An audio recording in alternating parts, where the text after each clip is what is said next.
Shalom, shalom, shalom.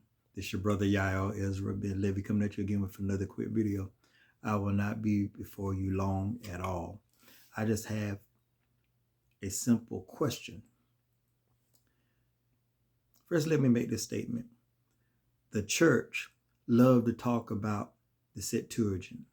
They love to bring up the early church's Old Testament was the Greek copy. It was the Septuagint. It has more authority than the Masoretic text because it's centuries older than the Masoretic text. So we go by the Septuagint. So here's my question.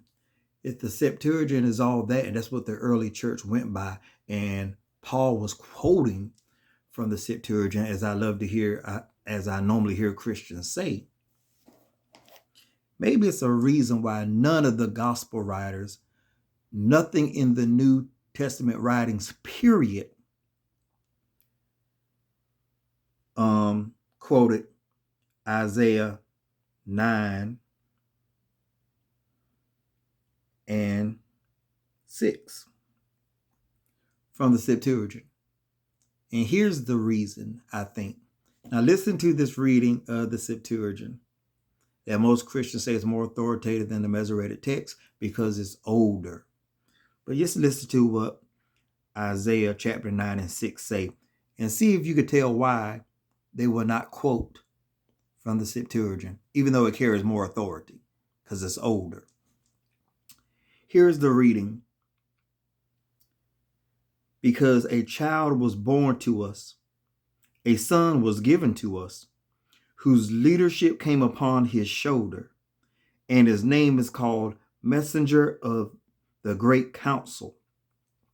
For I will bring peace upon the rulers and health to him. His leadership is great, and there is no boundary to his peace on the throne of David, and his kingdom to establish and take hold of it by justice and by righteousness from now to eternity. The eagerness of Yahuwah Shabbat or a host will do these things. Now, I don't know if you caught some wordage that was missing from the Greek Septuagint's version of Isaiah chapter 9, verse 6. So allow me to read it again, and then I'm going to read the King James version of it. It says, because a child was born to us, a son was given to us, whose leadership came upon his shoulder, and his name is called Messenger of the Great Council. For I will bring peace upon the rulers and health to him. His leadership is great, and there is no boundaries to his peace on the throne of David and his kingdom, to establish and take hold of it by justice and by righteousness from now to eternity. The eagerness of Yahuwah of hosts will do these things. Hallelujah.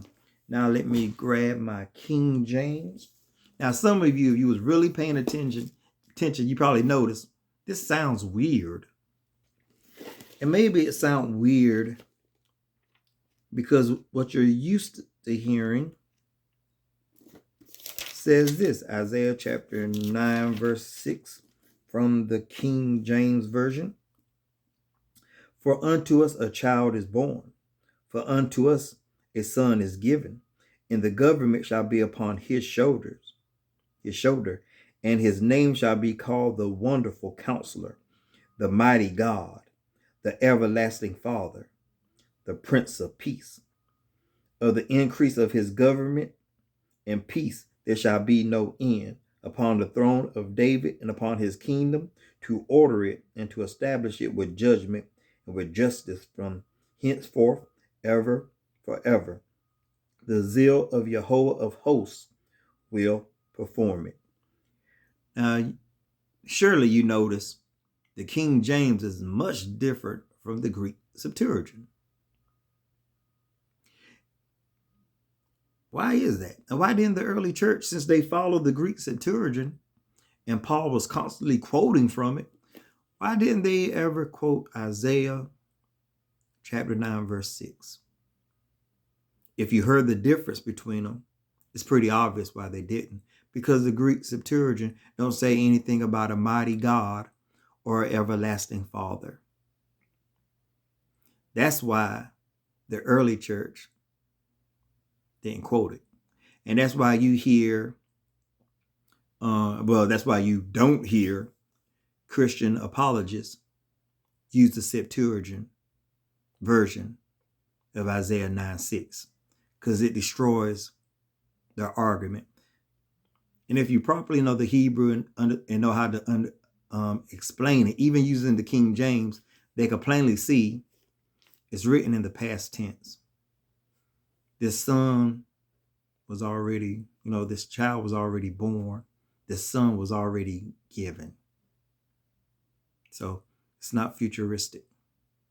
But anyway, that's all I wanted to share. But anyway, if you do not have a Greek Septuagint, I advise that you get one. It is a pretty interesting read. Shalom.